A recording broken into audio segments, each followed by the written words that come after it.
Hello, hello. Uh, Welcome, Hi. Charlotte.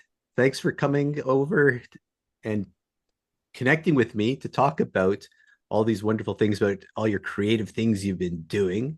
Thanks, Um, Bruce. oh, you're most welcome, but I thank you. And I know you're saying you're a bit under the weather, so I guess you artists always going, always going. Yeah, But at always least they said going. you got your lemon tea. Got my lemon tea. I've got my singer protected throat. That's the joke in singer college, right? Is you always see a singer with a scarf on right before the performance saying, "I Uh, can't talk. I'm on vocal rest." got It's to the keep it joke. to the last second. Yeah. Yeah, And yeah.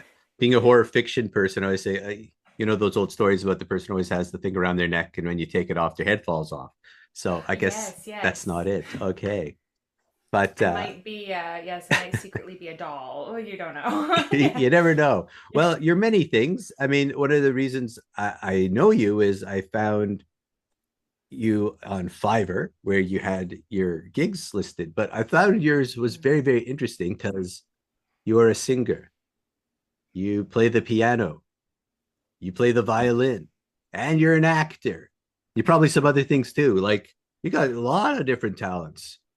A lot of stuff. Yeah. Yeah, I yeah. found I found diversification to be a very good business move for probably a lot of things, but especially for artists, I think the more skills you have, the more marketable you are, I think.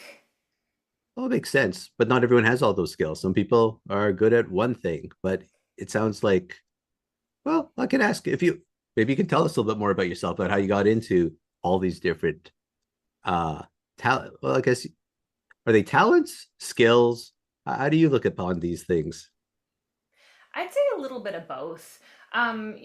There's a lot of studies I've read that say talent is a myth, and to some extent, I agree with that. I'd say, it's like nurture versus nature, right? Both is usually true, is what I think. Some people will just have kind of a desire to do something, and that translates into what some people would call talent, or some people will just maybe be raised in a family that sings. Like we had lullabies since I was an infant, and I know a lot of families don't sing lullabies to their kids, and so that can give you a little bit of almost like musical education before you're even speaking, you know. And sometimes people call stuff like that talent.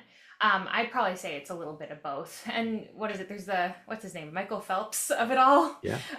The Olympic swimmer. They were Mm-hmm. like, there were articles with him being measured, right, for his wingspan and Yeah. saying that he literally had a good shape of body for swimming. And they're like, maybe that's talent, right? If your body's the correct shape for a certain thing genetically.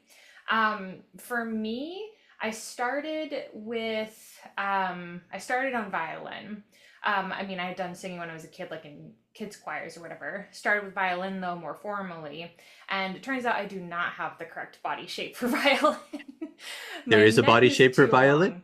Oh, If really? you ever Okay. Oh, look to at put it. like, yeah, if you look at professional orchestras, a lot of them are like this in the Hmm. violin section. A lot of them Ah. have very, very short necks. It honestly probably just makes it easier to hold. But I'm a little bit too flexible. Literally, my joints are a little bit too loose, Hmm. and my neck is too long, and that makes it harder to play the violin.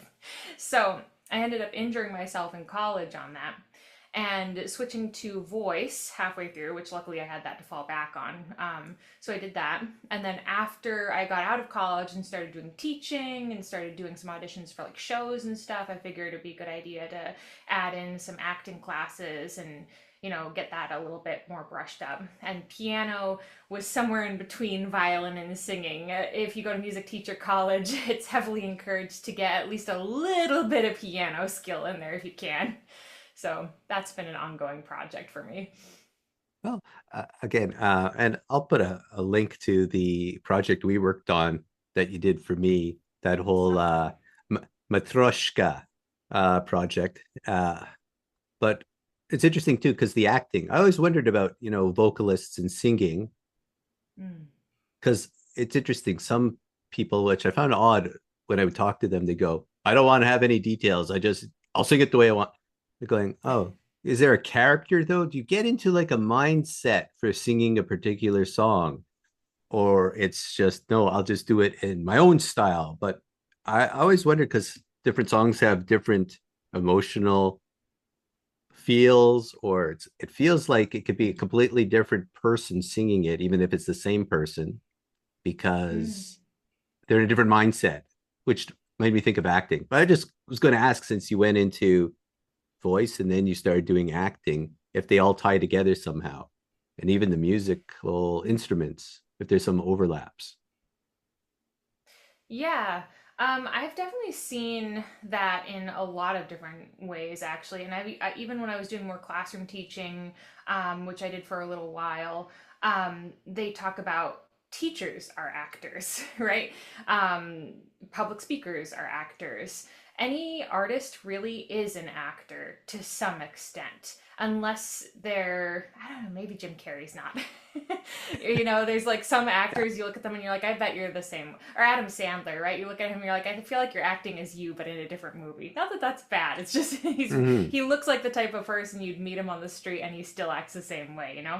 But yeah, I'd say most musicians put on some sort of persona, even just stepping onto the stage. And I would agree with that. I'd say, yeah, depending on what perspective you bring towards the music, it can definitely change how it's done. And you look at sheet music, let's say, if there's written out sheet music, it doesn't give you all the information. If you read it, you'll get like notes, rhythms, words, dynamics, all that stuff, but it doesn't tell you the micro dynamics. Is this word a little bit louder than that one? Is this the spot you want to stretch out a little bit within the rhythm? Like there's a lot of stuff like that, and the more modern you get, the less scripted everything is, and the more play you have with stuff like that. It ends up being very much about interpretation, for sure. That it's very interesting because, well, in a previous lifetime, well, still a little bit. I was an illusionist and did lots of magic shows and so on. In our field too, it was what is a magician? It's a performer or actor playing a magician, but it was all about Yeah, blocking and stages and the notes of things, and it's all cadence and all this. Same with how you do comedy, with learning how to do the blocking and the rhythm and how you pacing. pronounce it. Mm, Yeah, but each individual person can take the same joke or a magical effect and do it completely differently based on who the individual is. Because I guess yeah. as you're doing that, I take it you have your own style that is unique to Mm, you. I'm yeah, for assuming, sure. yes. Yeah, absolutely. And that's why even with classical music, they have it very, very regimented, where like it's supposed to be basically exactly the same as everyone's favorite performance. Mm, If let's say Renee Fleming did like the favorite performance of this one aria, most people try to do almost exactly the same thing. And there is, of course, like if you can hopefully make it more your own a little bit, then that's the way to go. But um even in classical music, there's a little bit of, even if I try to be exactly like this other person, it won't be, because I don't have the exact same vocal cords. I don't have the exact same skull shape. I don't have the exact same presence on stage because my body's slightly taller, wider, longer, more angular, whatever. It's definitely true. Yeah. usually I save this particular topic near the end, but you just made me think of something I noticed watching some YouTube videos about musicians and singers talking about how electronic music that's been coming in more, well, the whole AI, but also synthetic voices and synthetic instruments, Mm. that they don't sound the same as what you just described. Is, each person's an individual, even the microphone you're using, or the space Yeah. between the microphone, or your Yep. particular wooden instrument of whatever you're playing will have a certain timbre, Yeah. versus they were saying how everything sounds now homogenized and the same, Yep. which is why I like working with human beings to do human stuff, because it keeps a little bit of uniqueness. At least for me. I don't know what Yeah. your thoughts are, if you see this as what's it's doing to your field, or existential threats. There is a little of that for sure. Yeah, Mhm. it's one of those things where I don't think that there is a way that AI music could ever fully replace musicians. I'm sure it's replaced a lot of it, just because, especially in like maybe electronic dance music, or like, back when dubstep was very popular, or even now, anything electronic is by nature supposed to be electronic, right? And then that didn't exist before the capabilities of the AI or the instruments or the software was there. But even within that, it's just a different flavor, just like you were saying. Basically, Mhm. you're going to get a little bit more grit, a little bit more realism, a little bit more imperfections in a beautiful way with a live instrument versus even like a live electronic instrument, like a theremin, let's say. Like a That's very, true. very electronic instrument. But where the fingers are on the, what is it, electromagnetic field or whatever it is, Mhm. um, will be different depending on the person playing, right? So even with something like that, or a synthesizer, which is very, again, kind of homogenized, but the timing of playing is now the human element of it. So I'd say it's probably never going to fully get rid of it. There's also positives to it where, it makes it a little bit more accessible for people who can't afford to get a whole band. Mhm. Yeah, and there's also like sadness to where, well, maybe those people aren't making a band and forming the human connections that they could have formed with a live instrument. So I kind of think it's kind of its own animal, if that makes sense. It probably is taking jobs, I would say almost certainly, but not as many as one would fear, is what I think. I think it's just gonna evolve. Well, that's good. Again, hopefully there'll be a good, healthy Totally. relationship with the Yeah. technology Yeah, versus literally. unhealthy. Yes. Yeah. Um, so it sounds like you're, yeah, I was going to say why am I going blank on it? Anyways, I'm having one of those moments. The thing that I've not the transferred my zither. illness brain to you. No, Yeah. I don't know why I can't see it. It's like in the day the earth stood still, the music that goes, the theremin. Thank you. Oh, So so yeah, I've yeah, always yeah, loved the that sort of theremin. thing. Yep. Yeah. You ever play one of those, or I what you're have on your not, list of things but to do? bucket list, yes. Yeah. I'm sure I could go to a music store like in a big city and find one. I'm pretty sure I could. I'll have to go like on a Yeah. field trip or something. That always felt Yeah. like science fiction type of stuff, like you're playing with invisibility through Yeah, magnetic like a waves. Doctor Who theme or something. Ooh, That's true. yeah, Ron very, Ron yeah, Grainer, I believe. Yes. something like Very cool that. Yeah, stuff. yeah, yeah. So has this always been a passion? Like you mentioned, like maybe you were raised, I don't know if you were, well, you had the lullabies. Was your family like big arts family? Is that what got you into this whole field versus saying, I want to be, I don't know, an architect? Yeah. Um, a little bit yes, a little bit no. My family valued art very much so. My whole family, most of my family did something. Like my grandmother painted, most of my family could sing. My grandfather was a cross stitcher, Hmm. which is interesting. Yeah. And I think almost all of my family had done instruments through like grade school and all of that. My sister also very musical. And yeah, my aunt does design, like clothing design. My uncle does some like art, some comic book work. I say some, they're both very good, Mhm. professionals even.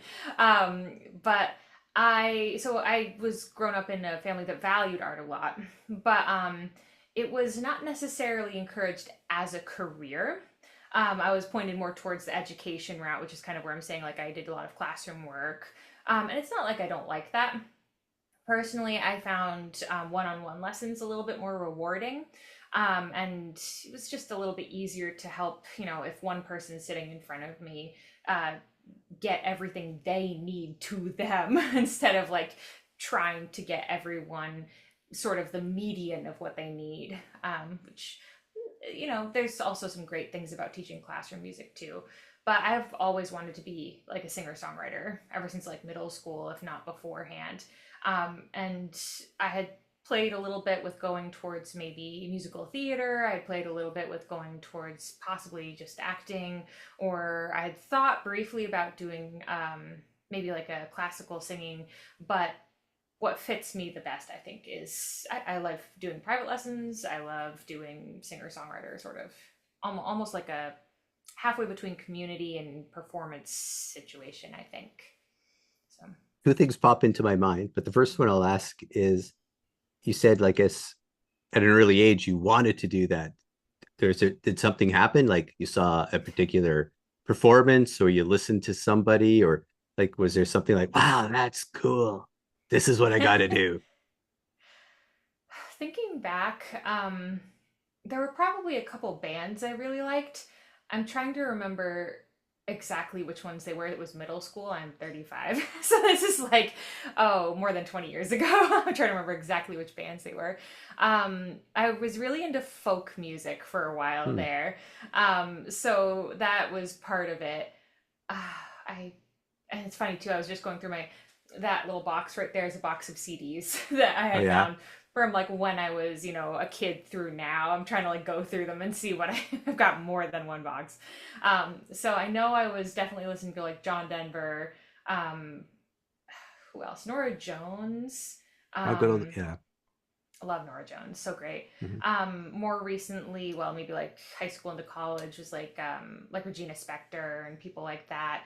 But there's a lot of bands I would listen to, and I always liked poetry and things like that. Writing appealed to me, so I was like, okay, music plus writing plus these bands I like. That sounds like singer songwriter, you know. So that was the math was mathing, as they say. Well, again, it's interesting when you're growing up too, I guess, with a whole bunch of artistic family members as well. Sometimes it could be like supportive, and sometimes some people go, wow, will I ever be as good as them?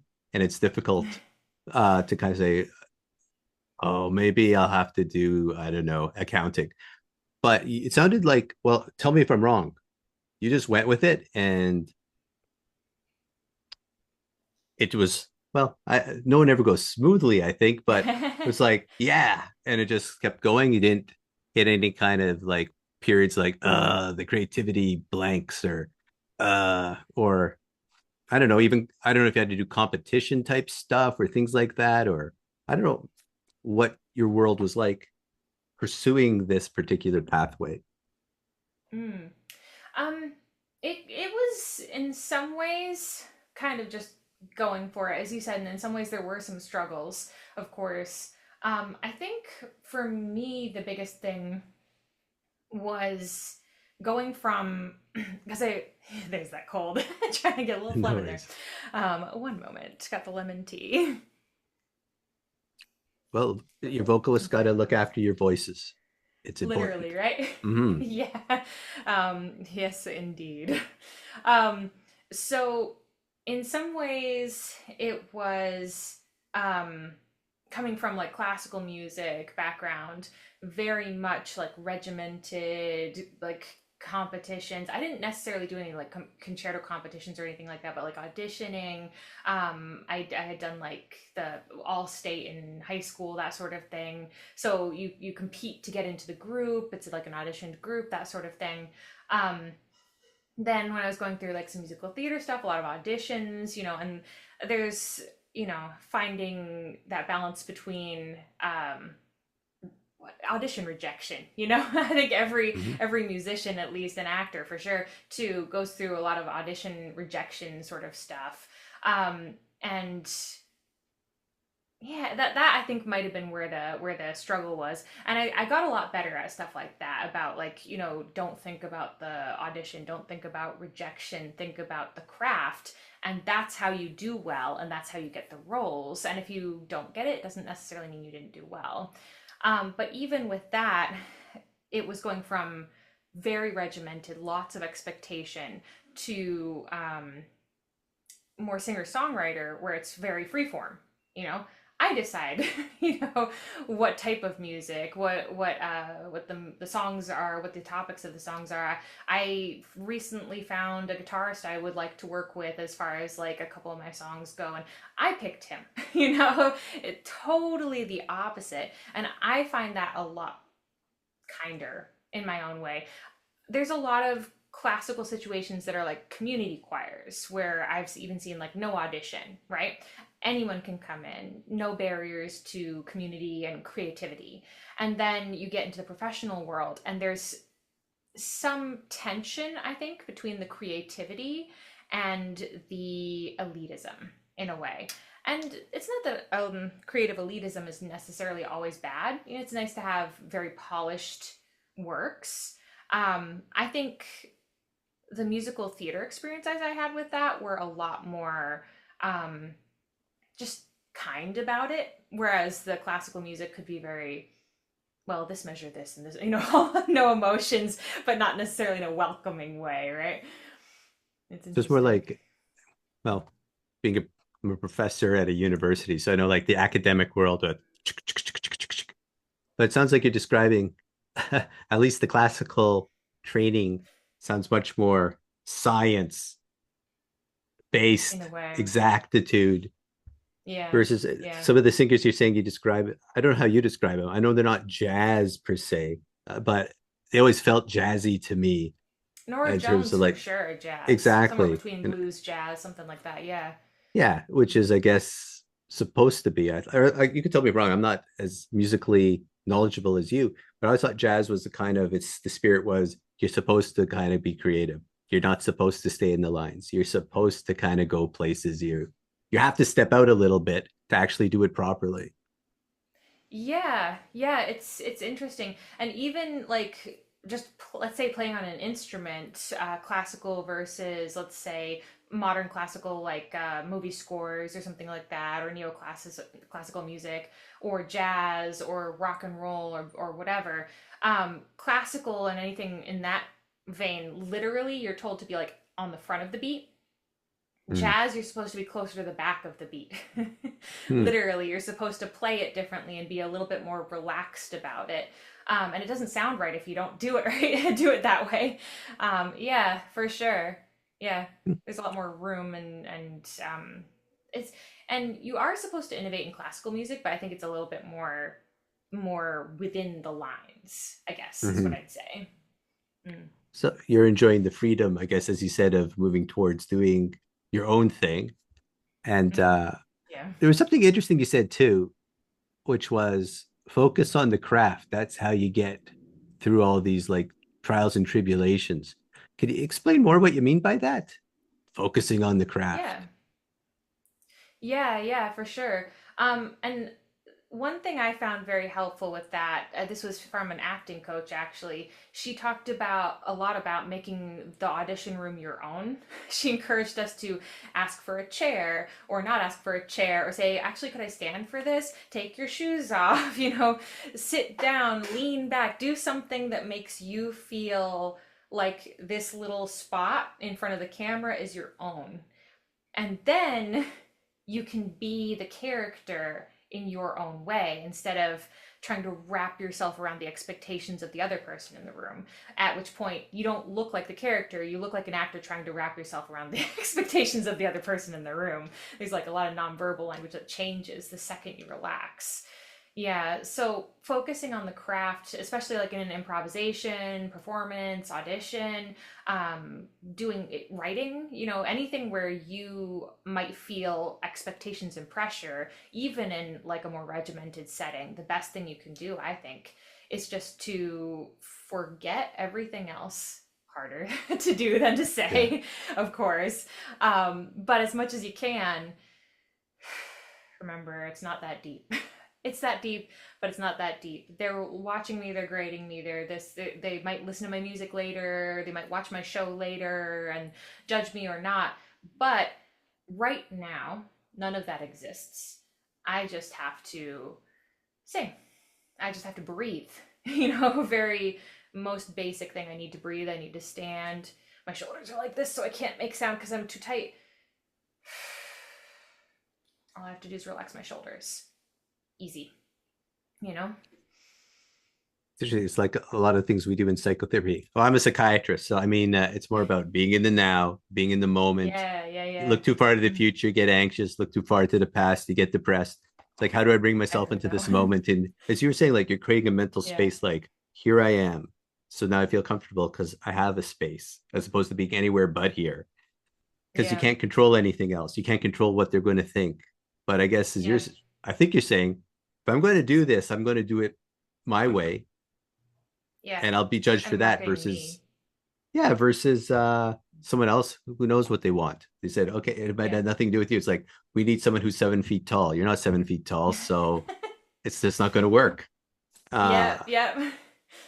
Yeah, that But actually is funny. In casting, sometimes you might be mhm. amazing. They're like, I love you, but you're too tall for the male lead. Or vice versa, you know? Be like, it's going to look so weird on stage, you know? This show needs someone who's shorter than the male lead, and we picked a short male lead, sorry, but we would have picked you, you know? Like, that can happen too.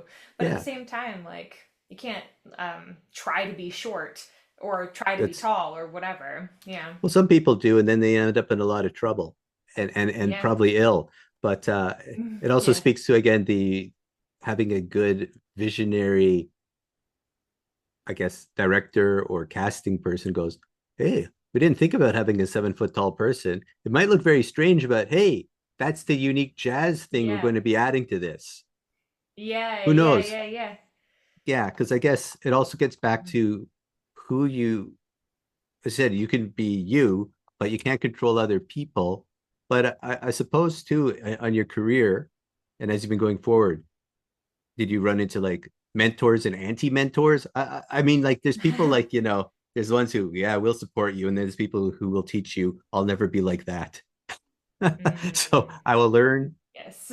from them too. Like Yeah, yeah, absolutely. And that's not a bad way to put it, you know, it's like what is it, a negative example, not necessarily a bad example, but the opposite of what exactly. you're looking for. Oh, for sure. I've definitely seen both. The voice teacher I have been working with continuously probably for like 10 years at this point. Hmm. My voice teacher, amazing. She's been great. She's definitely one of the positive mentors. She's been through classical musical theater and now singer songwriter version, right? And been very supportive. And I think one of the best things she's done, even lately, is she said to me, "What do you want to be? What do you want to do? What do you want to pursue next?" And I'm sitting here going, "I get to choose?" She's like, "How old are you?" I'm like, 35. She's like, I think you get to choose, you know, right? So there's like that for sure. And a lot of what she talks about is that basic technique, right? And I found that even when I was teaching classroom music to very young kids, I was therefore practicing the basics over and over and over and over and over and over. And after like a year of that, I was like, oh, wow, I'm a better advanced singer now because I've practiced the basics for a year. So I guess I can say the kids were a very good, like opposite age mentor. It was very cute. Um, but I've also seen people who get so like, I guess inflexible in their goals that they can't do them, you know? It's like you have to take into account where you're at, what's around you, what you can do, and find a way to fit what you want inside where you are, I guess, if that makes sense. Um, Mhm. I've definitely met people like that. I've um I've had teachers who, well, especially when my shoulder was injured from violin, I had one teacher who was telling me I wasn't practicing enough, and Mhm. I'm sitting there going, I'm injured and you know this, and you think I should practice more? Girl. Like, so I've definitely met a variety of people. Is that movie Whiplash? Yeah. Have you seen Whiplash? I don't think I've seen that one. I vaguely know that one. Yeah. I think it's the one with the music teacher who like crushes people. I think it's Whiplash. It's the one with a guy playing the drums, but the teacher is so brutal because he believes the teacher you have to almost torture people to bring out the ultimate creativity. You probably like to see it, maybe, I or should maybe watch not. it. Maybe it'll Yeah. cause trauma. I don't know, but it's It's one of, there's it's like J.K. whether it Simmons and causes so on. trauma or Yeah, not, sitting there triggered. Yeah. yeah, it's very fascinating Oh film, gosh. but Okay, okay. I mean, it sounds amazing. I'll definitely put that on my list. Yeah. there is a thing also like I'm an educator too, and so we have this concept called social constructivism, and I think that's what you're describing too, which is Mm, all of us have bodies of knowledge and experience, but we're not mm, mm, perfect. So you're saying, oh, mm, I'm also learning from someone who seems to know more than me, but I still bring my own things that they might learn from mm. me. But you also have the less experienced, the kids Yeah. who, because we're working with them, you're also learning other things. Yeah. It's like this dynamic process of interacting with anybody who loves the field and the craft and the art, bouncing Yeah. back and forth in knowledge. Because Yeah. yeah, I mean, with other types of artists, I always seem to find that it's having a community or people to bounce ideas around with that keeps them going a lot of the time, or Mm. trusting the feedback from trusted people so you can keep on progressing. I don't know if that's Yeah. been, yeah. Yeah. Yeah, absolutely. And I found, especially like talking to either amateurs or beginners, they ask sometimes, not always, but sometimes like the best questions because they don't know even the parameters of things they should ask, right? Mm-hmm. In like, let's say a particular genre. So they'll ask something, I'll say, what?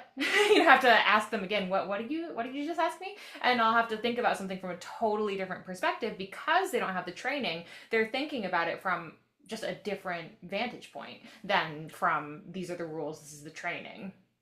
Yeah, It's really interesting. that's that old line. It reminds me of what's it? The greatest swordsman does not have to worry about the second greatest swordsman. It's the novice they got to be terrified of because they Because don't they could know do how to something fight. weird. Right. Yeah. They don't Gonna have throw your that sword at strict. me. Oh, okay. Yeah. Well, it's like that strict Yeah. thinking, right? Well, I know exactly what you're going to do, but no, wait, it's Yeah. a jazz performer. Oh, it's everyone Comes in run. and you're like, Yeah. oh gosh, he's holding a drumstick. Everyone be calm. Yeah, exactly. Yeah, yeah, yeah, yeah. Yeah, for sure. And I've also, one of the biggest rules I've found in my life, speaking specifically about mentors, or Mhm. mantises, whatever, or anti Yes. mentors. If it doesn't help, it's not good advice, right? So Hmm. someone might be totally like this amazing performer and they're doing such a good job and they're like their career is amazing. But if what they tell me or trying to teach me isn't working for me, it's not working for me, right? Hmm. Same thing if I try to teach someone and they say like I don't know what you're talking about. I'm like, "Okay, that's not good. I thought it was amazing. It was working for me, but abandon ship, build a new ship. We got to figure something else out. If it doesn't work, it's not good." Right? So if you have feedback from somebody who is not a trusted mentor, let's say, or maybe this is how you find trusted mentors is the people who give you the good advice, even if they're right, if it's not helpful, it's not worth listening to some Hmm. extent, if they come up to you and say, well, this was crappy, this was crappy, this was crappy, all the stuff you did not good, and then you leave like feeling like, well, I'm a terrible musician, I'm never playing again. Like maybe for some people, like you said with that movie, maybe that works. And I've met some people I think who thrive around that, but it's been Hmm. very, very few. And a lot of times I look at them and I'm like, are you okay? Are you sure Yeah. you're okay? Because it looks like you might not be okay. Yeah. Well, that's a good segue into one of the other things I love talking about is the whole creativity and the arts, but how it does apply to mental health, which is, yeah, some people maybe their skills get better and better, but their self-esteem drops and drops. And from what you're describing, like, yeah, I'm thriving under this brutal punishment in Yeah. terms of my music sounding better and pleasing My technique everybody is else. amazing, but I can't Yeah, remember where I put my keys. Yeah, that's exactly. right.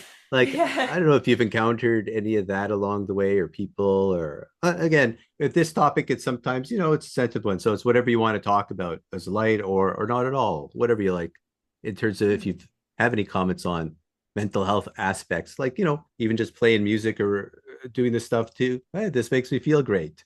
Or, wow, I get really stressed preparing for this whole concert and how you deal with that.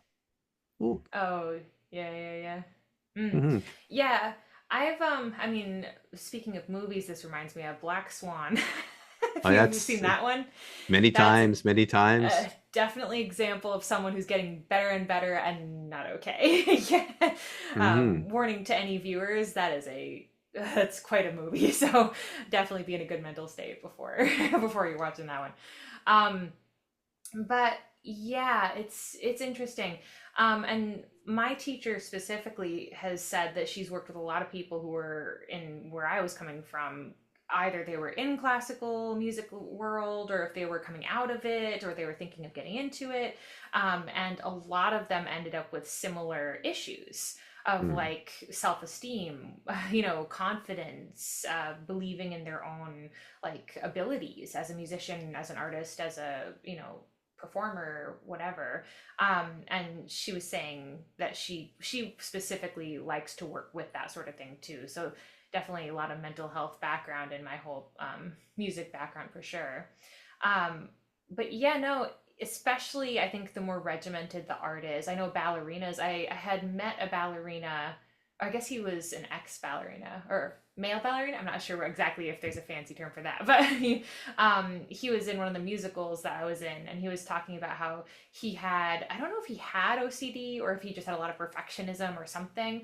He had to get out of it, and he was quite the dancer. They like worked in a dance solo for him because they're like, oh, we got ourselves a professional here, okay.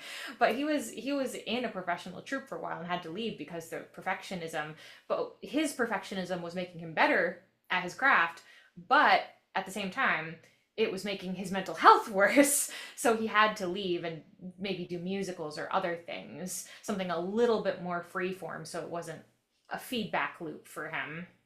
I've I've seen that in the arts. I've seen that in other things too. Actually, speaking of, I think OCD, there was another woman I had met once who was, I think in, I guess it was, she was a cleaner at a hotel, so she was again amazing at her job, but she was telling me she was had to like maybe change jobs because it was making her worse. Um, but yeah, it's interesting. In the arts specifically, that can definitely happen. Um, yeah, I think a lot of times a good remedy for that is really just going back to the craft, right? Like, what do I enjoy about this? Do I enjoy this? Do I want to do something else? And that can be a scary question sometimes. I know for me, it was very scary when I was going through like injury, when I was going through changing genres or anything like that. You start asking yourself, can I make money this way? Can I? Mhm. Will I have food later? And my answer to this nowadays is a day job. You can have a day job and do the creative thing, and then maybe you quit your day job sometime. Maybe you just find a good day job and you do both. It's fine, it doesn't matter. um, but yeah, being willing to face those questions can be a lot, but I think it's very empowering when you do. If you have like something that's too much for you, like if the art form is too perfectionist, facing that and learning that it's okay to face that, and it's okay to say no, and it doesn't make you a bad musician, it doesn't make you a bad dancer, it doesn't make you a bad artist. In fact, it makes you a better one. You start to learn what you, as your instrument, you are the medium, what you are best at. And then I think it almost always lands you in a place where you're a better artist because you're not, wound so tightly that you can't do anything. Yeah, you're in charge of the creativity, as you said, as opposed to Yeah. being, I guess, at the mercy of something else that's looks creative, but it's just driving you into, as you said, perfectionism, which can Yeah. never be achieved because there's no such thing as perfection. Literally. Um, Yeah. it does also speak to again about well, a couple of things popped into my mind again as you were saying that.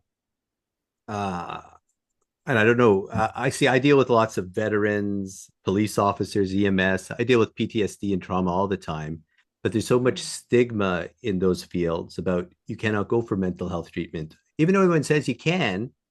There's so much stigma about you have to be perfect, and we want you never to break Yeah. under pressure, so that you can only go for help if you're shattered. Only then will it be okay. I don't know if that's in the fields you're describing too, but it almost sounds like it, like maybe certain fields, like we don't, yeah, we all say this mental health stuff, sure, sure, sure, but when you have to do the performance, now we say be tough as nails, and we don't talk about any of that. I'm just wondering if it's kind of a similar culture, or there's all this kind of stuff floating in the background in that musical acting field as well, Mm. or if you Um, encountered it, or it's like throw up later. yeah. Yeah. I've encountered more of it in classical music. I don't have as Mm. much experience personally with like dance, for instance, where that could be within dance or painting or other art forms. But I know in classical music there's more of that. not always. I did have a couple teachers who do classical. Like my voice teacher right now does do classical music. I had an orchestra teacher in college who, the minute he heard I had an injury, he says, "Oh, don't play, don't play with the injury, and don't play your violin." He's like, go to physical therapy right now. You know, don't mess with it. Go to physical therapy. And he was super supportive. But at the same time, I had that other teacher who was saying, well, you're not practicing enough. That's why you're not improving. And I was, looking at her saying, girl, the facts are in front of you. But yeah, that can definitely happen. Um, and yeah, it's one of those things where they say you have to be strong, and I think it almost always ends up not with strength but brittleness. You know, Mm-hmm. it's like you seem like you're strong, but you're actually far weaker than you were if you would have just been an organic human, maybe cried it out, or faced the hard thing, or taken a break. God forbid. All that sort of thing. And I think that I encountered some in college and like in maybe a lot of the young artist programs. There's this feeling of if I take a break over. Totally not the case. Um, Mm-hmm. I'm trying to think if I know any specific artists who did take breaks and then came back and were just like their careers went off. Oh, actually, I don't know if he wants to be named in an interview, but a viola professor at the college I had gone to did that exact thing. He had injured himself pretty badly playing, I think playing the viola. Took like a year or two off and came back, and every time I heard him play, I was always impressed. He was a successful professor, successful studio teacher, really musical, so good. And he had taken a break. And that type of story, I think, doesn't always get told. Um, or if you know Two Set Violin, have you ever seen Two Set Violin on YouTube? Mm-hmm. Yep, Yeah, yep. I think I think it's Eddie is the one who had said that he had to take a year or two off of practicing because he was like having a lot of depression or something like that. And he comes back and he's a great player and he's doing some composing and stuff too. So it's interesting. There's a lot of like resistance to self-care or like growing yourself, not just as an artist, but also as a person and also as a body that needs maybe physical therapy, maybe rest, maybe anything. Yeah. The biopsychosocial, cultural, spiritual models that we often talk about is just like they're all connected. Yeah. I Yep. I could be wrong, but it could be, I don't know, maybe I'm wrong. Leonard Cohen, I could have sworn in his career That he was one took a of the big, dudes. I didn't remember him. Love him. So yeah, good. and he took, I think he took a break and he went off to Israel and he did this whole spiritual thing. And then he came back and then he went kaboom in his career because he was like in a completely new mind state. But Yeah, it yeah, also yeah. reminds me about writers and other artists sometimes is, maybe, I don't know if it's the Mm. same. You write the stuff, but then you have to put it away and not look at it because you're too close to it. And then you go Yeah. back to edit and look at it later, but now you're fresh Mm-hmm. and the material comes even better versus just sticking with it Yeah. all the time, burning out. Yeah, actually, that's funny that you say that because the stuff I'm working on right now, a lot of it I wrote like 10 plus years ago. you know and I Yeah. didn't have the same like writing skills. I didn't know how to play piano, for instance. And then I come back to it now and oh, I know exactly what this needs. I have written half of this and it needs this here, it needs this here, and it needs this instrument or whatever. Absolutely, there's definitely that. And I like to say it's percolating, right? If you don't look at it, it's giving your brain the chance to like sort things out, right? Just like it does with anything. What do I throw away, what do I keep, right? And then you come back and you've realized what you've kept, and maybe you cross some things out that you did not keep, or some of the words are changed or some of the notes are changed, and you say, oh my gosh, it's so much better with this thing that I came up with apparently while I wasn't looking at it. Yeah, it's definitely a thing. But it's Yeah. also, you said you've gone through a journey getting new skills and talents and, you know, abilities that when you come back to the stuff you really liked, you see it from all these different perspectives. I'm going blank on this artist's name. Um, Black Sod is the name of the comic book, and I'm going blank, but it's this famous book that's now better than Tintin in terms of recognition. But it's just again, it's Oh, an artist journey of he kept wanting to do comic books. He always wanted to, but everything always got in the way, and he then had to do animation, then he had to do watercolor painting, and he did all this adventures, but eventually, because he did all this stuff, when he actually had the Mm. chance to do this particular project, it all conglomerated together and created one of the greatest things ever. Because Yeah. just like you're saying, oh, I've done this on piano and I've done some of this and I've done acting. It's like it changes everything, Yeah. doesn't it? Yeah. Yeah, for sure. Which is why I guess people do revisit their works. But speaking of which, since you are pulling out all this stuff from 10 years ago, are you building, do you have some current projects underway? Like, what are you up to in terms of like what you're creating currently? And what's that like? Mm. So I have one, maybe two albums mostly written. Mm-hmm. That's the issue, mostly written. So a lot of the songs that I had written for the first album, I had started like 10 years ago or so, back when I didn't have, like you were saying, I had not known as much about like writing or like instrumentation, that sort of thing. Um, so I have those. I'm currently trying to record demos of those. Piano, vocal, maybe some MIDI instruments just as a filler, so that I can get demo and start to find people like the guitarist I recently found and add people to my projects, you know? Because I think one of the issues I was running up against when I had first written them was that I would make a demo, but and what my husband calls flashing red light brain. It's like podium brain. It's like stage fright brain, or deer in the headlights. Except you're looking at the flashing red light that with the little recording thing, and suddenly you forget how to breathe or whatever. Um, the thing I was running up against, and it took me like not an embarrassingly long time to realize this, but but like more time than I like to admit, to realize that I was trying not to breathe loudly, so the Mm. microphone wouldn't hear, right before I'm trying to sing, or I love to do a good deep nose breath to get the air all the way down, but it's not always the most aesthetically pleasing breath to put into the recording. But if I don't breathe in, then you can't breathe out afterwards. Yeah. I can't see how you Weird actually make the concept, vocal but outside. Yeah. Makes sense. yeah, Yeah. for some reason, yeah, I guess you can't do that. So I was trying. That was one of the things I had to realize was I was trying not to breathe while recording singing. Well, that could be the problem. Turns out you can just cut the breath out with the recording software, and then you can mind blowing. Well, there you go. You learn all the things, yeah. So even just something like that, right? Learning how to use a DAW, a digital audio workstation, right? Was just a big hurdle. And once I got more comfortable with actually doing a lot of the mini gigs I've done via like Fiverr or other places, just gave me a little more experience using the tool.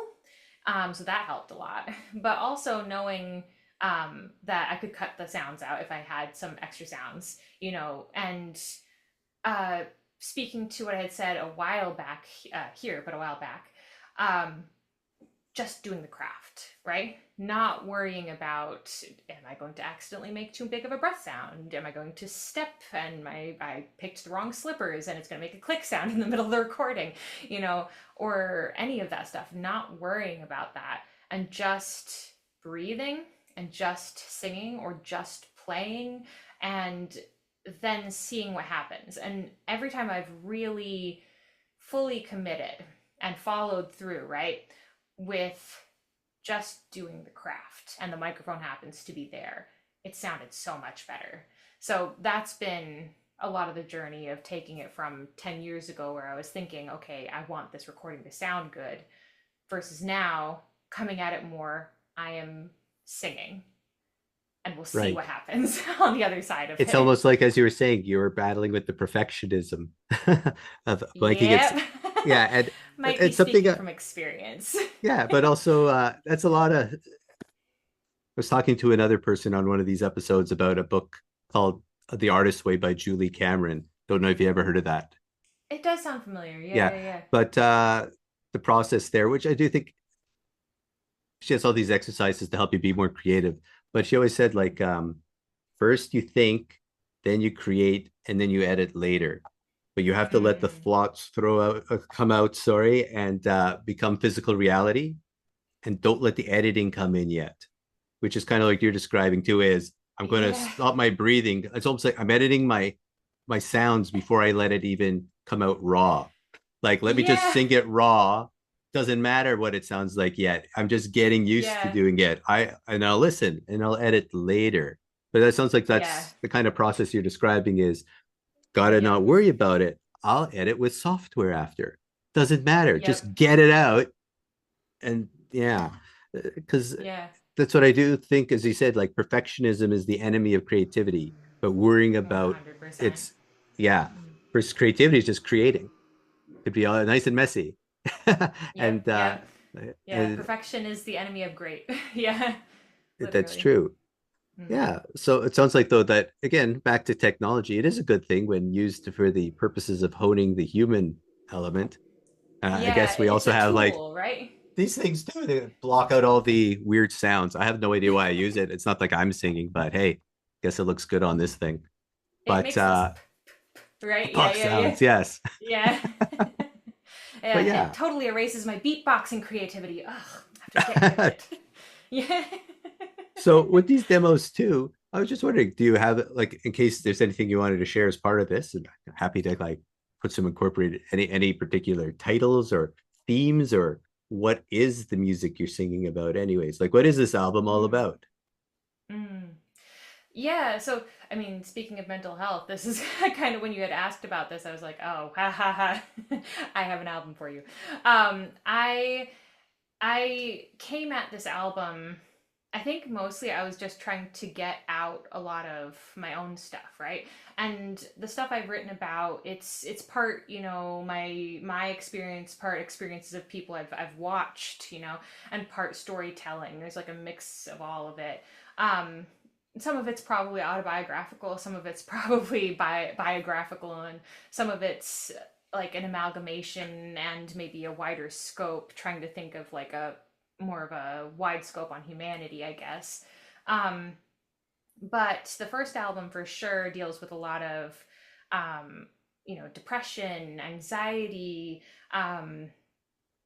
There's one about suicidality. There's a lot of those topics, and I try to just when I write about those things, I just try to take a moment, well, more than several moments, whatever moments, and I'll have like an idea, a feeling, a message that I want to get across, or maybe even if I think of it like a picture, right, Mhm. or a theme that feels important to me, and then there's that, and then there's the story, beginning, middle, end, right, and I think one of the biggest things for me, very show don't tell as much as I can, right? That's the goal.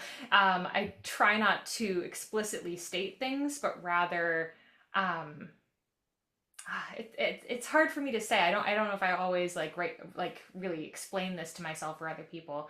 Um, I guess I try to speak as a person experiencing the thing. Maybe that's what I'm trying to say. So even if like the theme is not explicitly mentioned, I prefer to write, um as if it's a person, maybe a character, I guess, maybe from an acting or storytelling background, a character experiencing a moment, right? No matter what character, if it's a narrator or whatever. But yeah, there's a lot of mental health topics, almost exclusively mental health topics. I named the album "A Seat at the End of the World," and I named one Mm. of the songs that as well. And I think it just kind of explores. Not every song. Some of them are a little bit more cheery. I promise. There's a couple, break up the seriousness, but a lot of them explore moments that feel like the end, right? And Mhm. whether that is the end or not, um, is also part of the question. And personally, I think it's often not the end, but it's that's kind of the picture I'm trying to paint, is a person experiencing that thing. And again, I know you're saying you're having some difficulty trying to describe it, but it sounded good to me what you said. Okay, And that's again, good. Well, to me, it sounds like and this is what I like to try to do with my work as well, which is I don't want to hit people over the head with just it being so obvious because people always seem to go, I don't want to hear it, versus Yeah.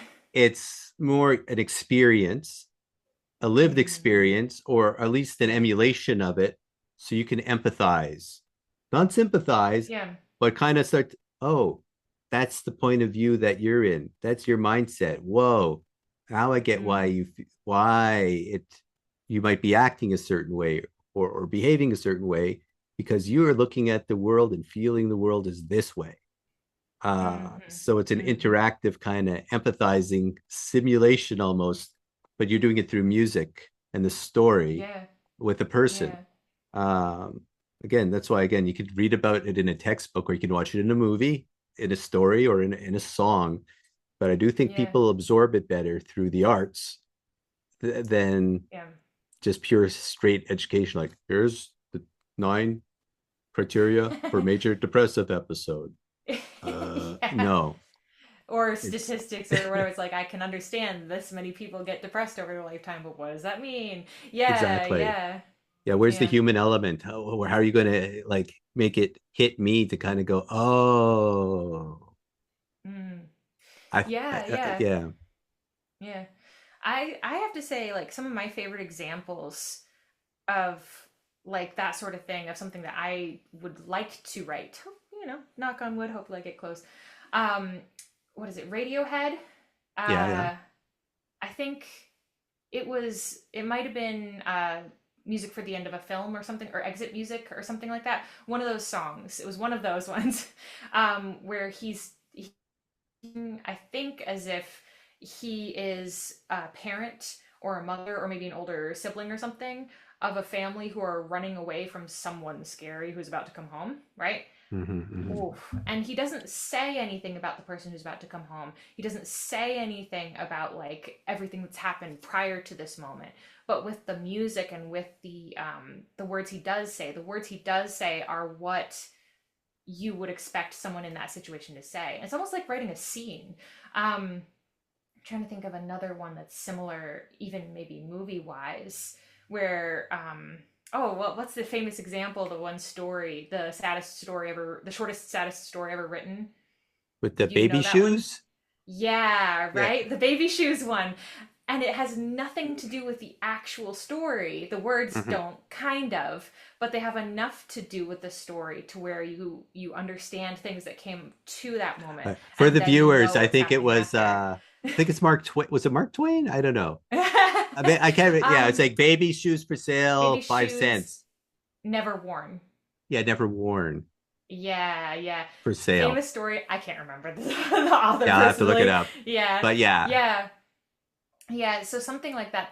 That's really my goal, and that's how I Mhm. try to write. I mean, we'll see how professional and Yeah, but polished I it's am. like a hook. It's But like yeah, I'm going to hook you in and make you think. I don't want you just to listen. I mm, want to actually shake up your thinking and your feelings. Like, whoa, it resonated. It made me.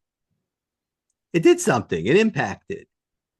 yeah, and communicating something. I think songs, movies, plays, dances. Especially the ones that are. Even the ones that are a little bit more esoteric, like just form based, but like especially the ones that have a little bit of a story to them. Um, when they do a really, really good job of that, right? I think it communicates to us on a slightly deeper level as well. And it gives us a little bit more of, like you were saying, that knowledge of what an experience might be like, or what it might be like to watch someone go through this, or all these things, just by like all the context, right? It goes from, this is the theme, and like you said, speaking of depression, maybe this is how it feels, this is, to, it's not just, these are some words that describe what it feels like, but going into, that's devastating. Oh gosh, I've never experienced that. Or oh my gosh, that's so grinding and long, and and you start to feel more about stuff. I think, as you were saying, through the arts, just because there's more context and more, there's a different maybe depth of communication that goes with it too, for sure. I totally agree with you. So Mm. I know I asked for an hour of your time. So I guess we're coming to the end of it. So I don't know how this discussion was going, but I don't know if as we start to come near the end, if there's things that maybe you wanted to add, anything that popped into your mind as we were discussing this, anything else you wanted to say about your albums or when we can expect them. Or as soon as they come out, let me know. I'll share it with everybody I know. I'll post up Love about that. it and so Thanks. on. Yeah. But Yeah. last thoughts. Um, I mean, one of the things, especially as someone who's been in both community and public music education, that I would love to share with everybody is you can do it. If there's something you'd like to do, you absolutely can. Um, that's been my experience too, coming at music, coming at art, is, you start comparing yourself to the greats and you say, I can't do that. Well, even if you can't do that, you can still do this, right? There's a genre for everyone, there's a niche for everyone. I firmly believe everyone can sing. Absolutely firmly believe. If you can talk, you can sing. That would probably be the only thing. If you can't talk, you might have trouble singing, but maybe you could do something, I don't know, something similar. Beatboxing. Hey, maybe you could beatbox, right? Mhm. Everyone can do something musical, I firmly believe.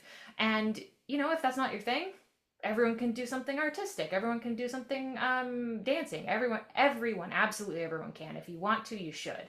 Um, because it's just so good for you. And it doesn't have to be the way one person says it has to be. It doesn't have to be the way another person says it has to be. It doesn't have to be the way that you think it should be. You just do what feels comfortable and good and happy, because at the end of the day, i would Yeah. i would hope that the arts would make you feel, well, maybe sad, but like in a good way, tearjerker, that's fine. But like somehow enriching to your life. That's something I would say, absolutely. If you want to, you should. Great words. Thank you so much. I hope anyone who's listening to this will learn a lot from this because I think we did cover a lot of very interesting topics and Yeah, for sure. angles Some today. good movie recommendations too, actually.